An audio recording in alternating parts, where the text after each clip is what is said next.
Welcome. Welcome back. Welcome. Welcome. Welcome back. Welcome. Welcome back. Welcome. Welcome. Welcome. Welcome. Welcome. Welcome. Hey everybody, welcome back to the Anthony and Todd Show. I am your New Year new host, Trevor. It's been a new year for about 13 days as we're recording this, so we're a little late, I guess. Even though we put out 2 episodes this year so far. That's okay. New show, new year. Pour me a beer, know what I'm saying? I'm saying it's a new year and I already want to quit the show 13 days into the year. I'm still going. Still going to get you a beer. 13 days in the year. This is our first new episode of 2022. Even though we've released a couple episodes, we recorded them last year. And I can't think of something more new than covering reissues. Nothing's come out yet. I mean, some stuff has come out, but we're not ready to talk about Gunna yet.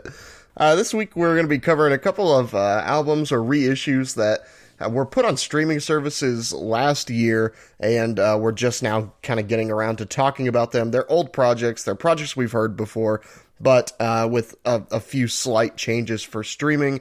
Those projects, of course, are Mac Miller's 2014 Mixtape Faces. We got A$AP Rocky's debut project, LIVE.LOVE.A AP from 2011, as well as the Radiohead compilation. It's like 2 hours worth of Radiohead. You're going to be really sad. It's Kid A, Amnesiac, and an extra like 30 minutes of bonus material on their Kid A Amnesia. I like to call it Kid Dementia. No, it's Kid Dementia. Dementia. No more laughing. Time to talk.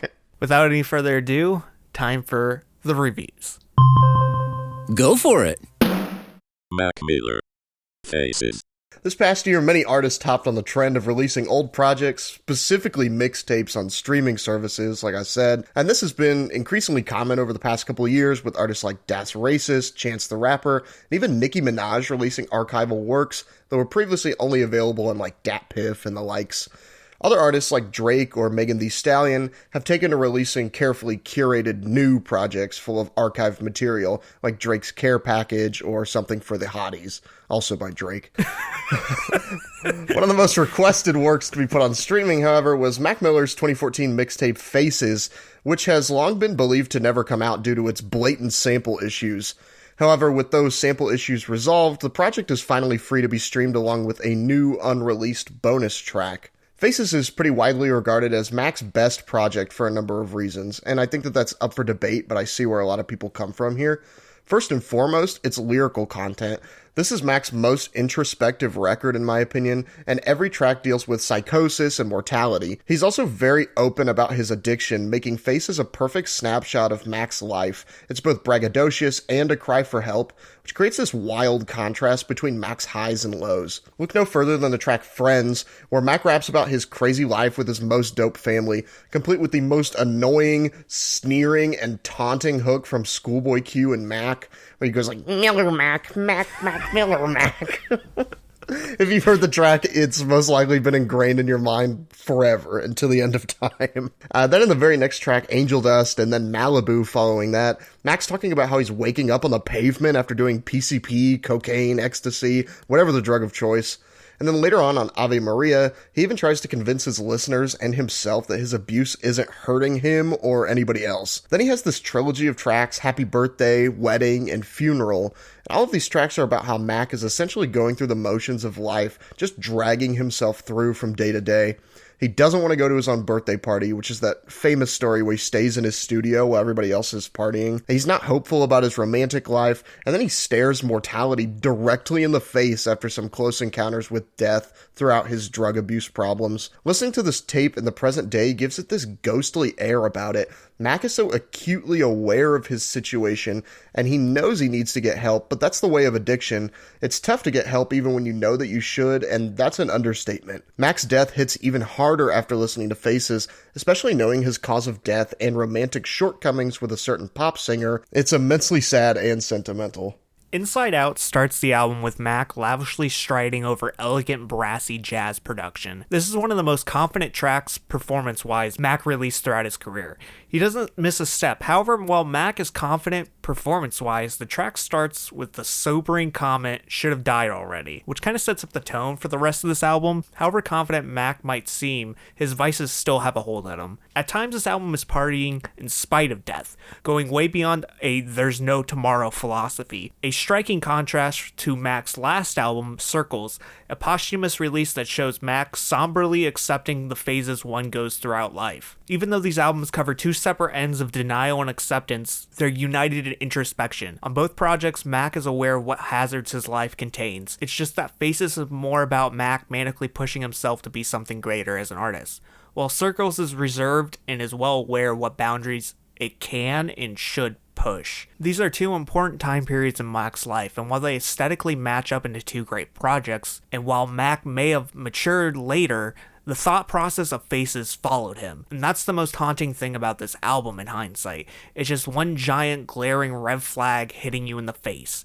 Even if Mac lived, this is still heavy. There's just a silver lining of optimism that he'll recover, and that makes it way less haunting and way more stomachable. Friends lingers with a bass line, but it's completely fronted by Mac's suaveness, but also goofiness, which, like Trevor said, it will be stuck in your head despite the annoying and grating hook.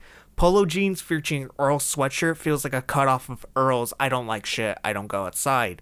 Earl even drops the album title in his verse. The track is produced by Earl and features this hazy lo-fi organ and percussion. This isolating beat fits perfectly in this project as Mac showcases his wealth with no enthusiasm. Because while he may have nice stuff, it isn't going to fix his problems. He's still empty on the inside and no amount of things will ever fix that. This atmosphere follows through on New Faces version 2, also produced by Earl Sweatshirt. This time the organ beat rings out over Mac's attempt for a Hail Mary, almost coming through as a bit of a seasoned veteran when looking at new artists, knowing the exact pain and problems that await for them if they are unprepared to handle their baggage, stating, "Well, look at all these new faces. I see they come in on a plane, but they're leaving their suitcases." On the other hand, I think this is one of Mac's most interesting and diverse projects sonically. He produced the majority of these tracks here, with a couple of guest production credits going to ID Labs, Thundercat, Rocky, Ninth Wonder, and Earl Sweatshirt under the pseudonym Random Black Guy. He also brought in so many artists to feature, calling upon Earl himself, Vince Staples, Rick Ross, Schoolboy Q, Sir Michael Rocks, Mike Jones, and Dash. Coming off of his 2013 album Watching Movies with the Sound Off, Mac carries over his more experimental, psychedelic themes and stylings. He also uses a lot of jazzy production he used in his You project under the name Larry Lovestein. Mac uses a lot of jazz and soul samples, almost fully moving away from his frat rap days of Kids or Blue Slide Park. This batch of tracks features some of the most fun and most beautiful moments in his discography. Mac even tweeted when this came out that he wasn't even on Earth when he made Faces, and I can kind of see what he means. Diablo features a sample from In the Mood, the classic Duke Ellington and John Coltrane collaboration.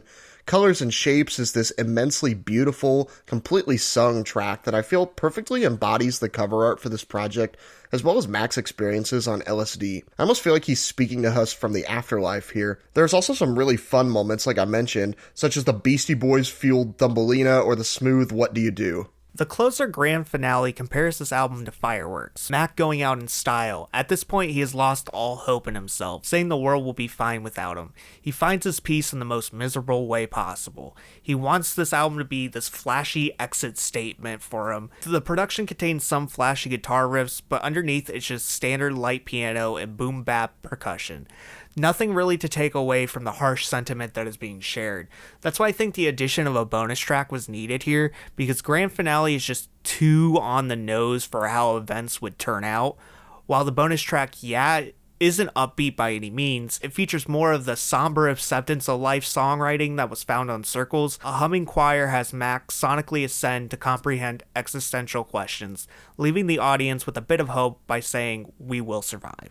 After listening to Mac's later work like Swimming or Circles, we've said it time and time again that Mac is crying out for anyone to help him escape from himself.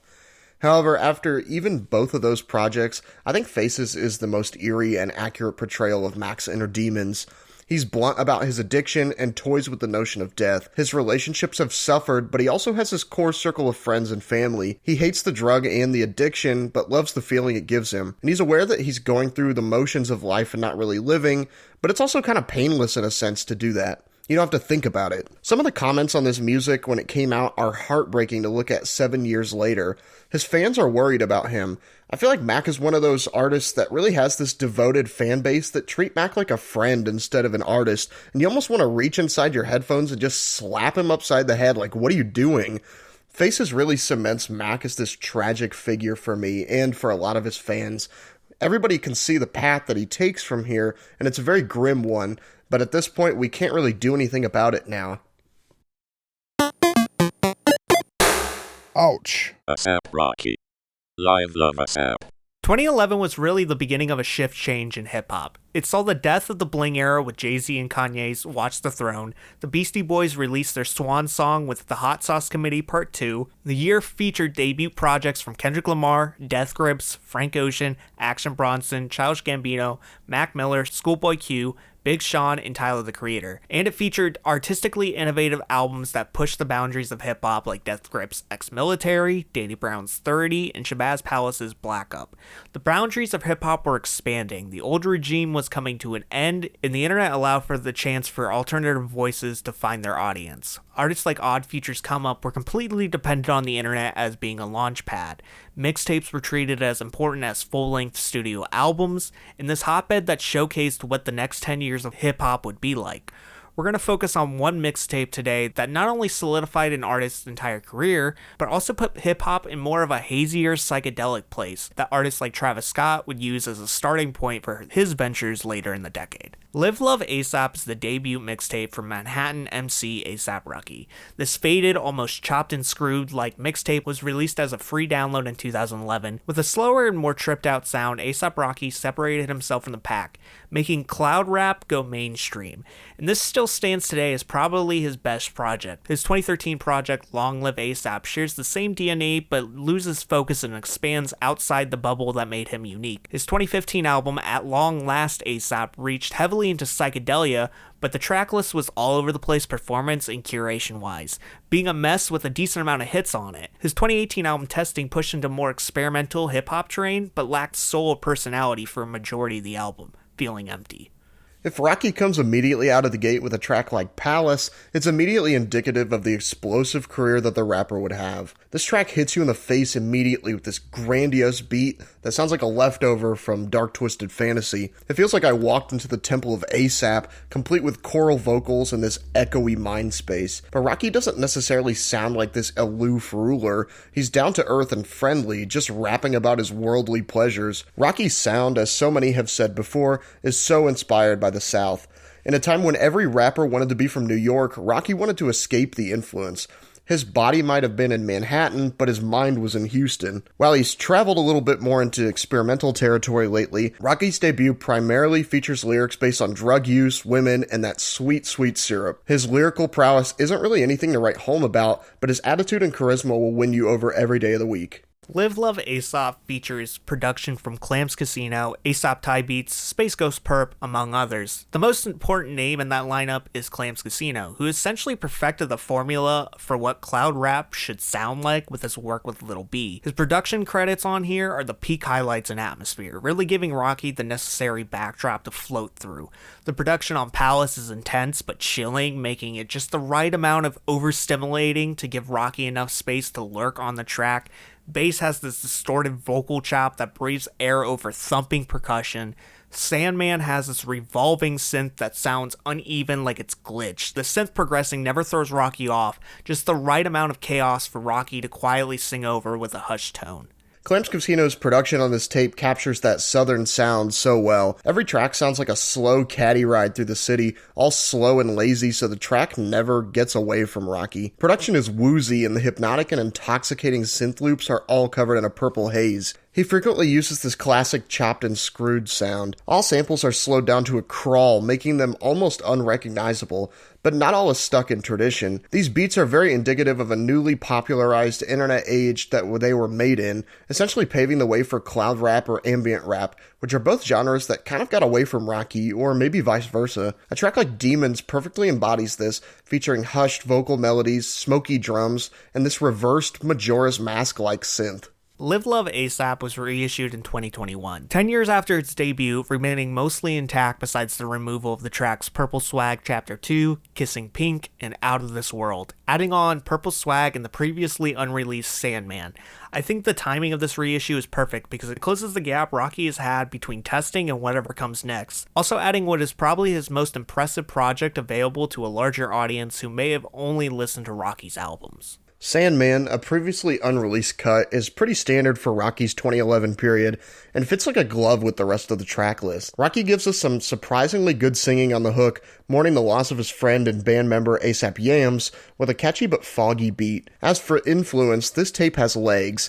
Like we'll discuss a little later with our Radiohead review, it's so obvious to see which popular artists were listening to Rocky's debut when it came out. His influence is stretched so far, and I would even argue possibly took the focus off of New York hip-hop in the mainstream. This both allowed for artists like Travis Scott and Playboi Carti to shine with their signature sounds, but also for more underground New York rappers like Droog and Wiki to come out of the woodwork to make sure no one forgot about their city. Even if Rocky has moved away from that sound himself into more experimental territory like I mentioned, his inventions are still going strong without him. A$AP Rocky evolves on the sound Kid Cudi started in 2009 on Man on the Moon, The End of Day, having a comforting melodic presence without overexerting himself on the track. The use of hums on this is natural and seems intimate, rather than a lazy way of avoiding actually singing. Roll One Up has Rocky loudly projecting his hum. The atmosphere of this track comes from Rocky's cloudy performance. The beat itself is direct and center, large grandiose drums, flashy synths that float through the left side of the soundscape. Rocky has this buoyancy that allows him to be suspended separate from the track, proving that it isn't production that makes him, the beat works for him, not the other way around. This track has a nice amount of speed to produce these ultra creamy Rocky verses. Demons is one of the most intense tracks sonically, providing the most hypnagogic like weightlessness imaginable. Synths and sampled vocals create this abyss where it's hard to pick out what parts of the instrumentation are which. Everything's just blended together into one thick fog. Rocky serves as a bit of stability to the track with his verses, weighing down the track so it doesn't float off into nothingness. The newest edition, Sandman, provides Rocky delivering an absolute satisfying amount of richness from his vocals on the hook. They're so comforting and take up so much space, and the choir sample at the end blends perfectly with them, leading to a perfect reimagined closer to this project.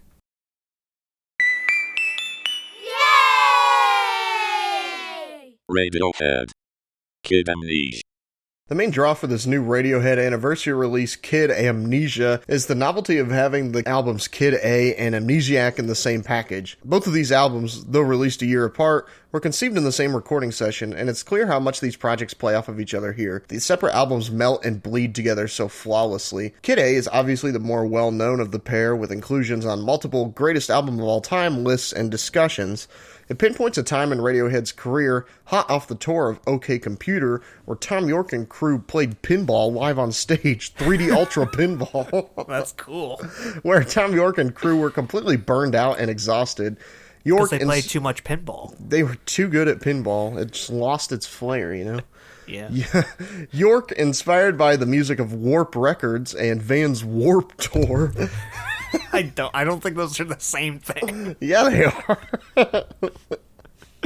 Aphex Twin must be fucking killing it at Warp Tour then. People mosh to Aphex Twin. York, inspired by the music of Warp Records artists like Aphex Twin and Boards of Canada, started toying around with textures and the human voice as a layer instead of the lead. With some pushback from the other band members, the group eventually learned to work together to create this emotional mess of music. This reissue is the strangest for me out of this set, and it has nothing to do with the genre or performance. The other reissues we talked about were reissued because they weren't on streaming services. They were mixtapes with uncleared samples that are originally released on the internet for free. Kid Amnesia consists of 2 studio albums that were readily available on streaming and physical, and consists of some demos and lost tracks, but nothing too important. When you compare it to OK Computer, OK Not OK 1997 to 2017, the band's last re-release, in which the highlight of the reissue is having a second disc full of unreleased tracks and B-sides, the main meat of Kid Amnesia in comparison is having the two albums back-to-back in one listen. I think Amnesiac is underrated because it's low-key and had to follow Kid A, but when placed as the second disc to this double LP, it's the perfect atmospheric come-down and palate cleanser to the acid trip that is Kid A. Kid A is complicated and weird, essentially kissing traditional songwriting tropes goodbye in flavor of noodling around on instruments the members didn't know anything about. I actually think the artwork is the perfect example for the feel of this album. The natural landscape is very jagged and fake looking, just like the emotions of the band at this time period. Very human and natural emotions played out and expressed in an artificial way. It's absolutely clear to see how so many artists spanning multiple genres can claim this as a major influence. The first two tracks, Everything in Its Right Place and Kid A, feature little to no guitar or drums at all, just York's weird vocoded voice speaking nonsense lines in classic David Byrne fashion. The national anthem features this pounding bass line before going into this blaring horn section reminiscent of Mardi Gras at some points. Idiotech then is a faux club banger, sampling from different electronic recordings to create this warehouse thumping environmental crisis song. In fact, nothing here is really traditional, and that's the magic of it. Without the label pressure of releasing a traditional album after the success of OK Computer, the group used their lowest point to create some of their greatest art yet. You can feel that depression and beatdown on every track. This album is extremely claustrophobic and introspective, like you're sitting by yourself in an empty room that is somehow also crowded with tons of people that you don't know. That unfamiliarity is fascinating, even over 20 years later when we've seen the results of the influence this album had on lots of popular artists. How to Disappear Completely is rejected and isolated, but so incredibly beautiful. Tom's vocals project so much sorrow over escalating strings, creating a whirlwind of emptiness that consumes you. Tom sits in denial for the entire track, rejecting that anything around him is real as a coping mechanism, using disbelief to separate his attachment from his surroundings, followed by Tree Fingers, which is this dreamlike freedom to be detached from everything. It has a constant spot on my ambient playlist, a perfect blend of soothing and haunting, playing out the benefits and disadvantages from disassociating yourself from the moment. You don't get hurt, but it's completely empty, and your problems aren't going to go away just from avoiding them, you still have to face them. Idiotech is a dystopian mess in the best possible way. Compressed frail drums give you anxiety as Tom York otherworldly moans, "Here I'm alive, everything all the time." Everything is happening all at once. A panic attack of fears ranging from nuclear warfare to climate change, pure electronic destruction amidst the crippling weight of panic. He also predicts the Ice Age movie.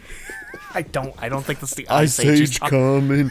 Ice Age coming. I think this came Ray after Romano. I don't think that's the lyrics. The final track, motion picture soundtrack, is just heartbreak epitomized, mentioning using drugs and alcohol to induce a state of bliss reminiscent of being with a past lover, burning love letters, and facing the denial of whether love actually exists or is it just a series of white lies. Tom's distant vocals completely disassociate himself from the track, fading out into oblivion. Amnesiac, the lesser appreciated kid brother of Kid A, also dabbles in some of these same sounds, and not really to lesser merit. This is filled with great moments as well, and York draws from all sorts of different inspirations to form these tracks. The opener, Packed Like Sardines in a Crushed Tin Box, features this driving synth melody with industrial metallic percussion. Pyramid Song draws from some more swing rhythms and sensibilities, combined with lyrics about the ancient Egyptian underworld and also Stephen Hawking's thoughts on cyclical time. The group even experiments with stuff like trip hop and looping with this lost Yeezus cut, Pole Polk Revolving Doors. Amnesiac, while recorded at the same time as Kid A,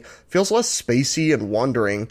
Each track feels expertly cut and looped, like this was when York was finally able to express to his bandmates what exactly he wanted to go for. Even obviously staged songs like Life in a Glass House with jazz trumpeter Humphrey Lyttelton sounds like a completely improvised jazz or Dixieland ballad with York's lamenting on top with his trademark nasally vocals. Amnesia kicks off with packed like sardines in a crushed tin box, continuing these ideas of isolation and claustrophobia.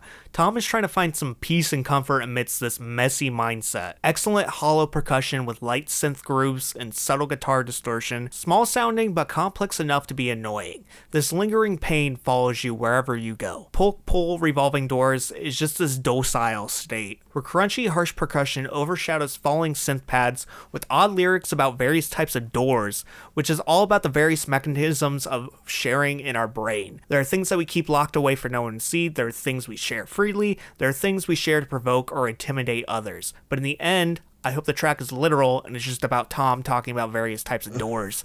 The doors. He's talking about He's talking about breaking on through to the other side. Hunting Bears is this naturalistic mural. Just guitar consuming up this entire track leaves you with this ringing which is comparable to being lost in the woods during heavy winds. A cold breeze follows you amidst the labyrinth of trees that surround you. Morning Bell / Amnesiac takes Morning Bell from Kid A and reprises it, this time tirelessly slumping through this breakup or rough patch. The Kid A version is surprisingly more stable. The Amnesiac version feels as the band is constantly stumbling over the track. The xylophone sounds kind of basic and childish, which I like because it adds this uneven pace to the track. Like you're taking these mismatched strides, almost not in full control of your movement. The guitar is blunt and highlights the wobbliness of Tom's vocals. He sounds like he's trying to record vocals before he falls asleep. He already has one foot in another dimension.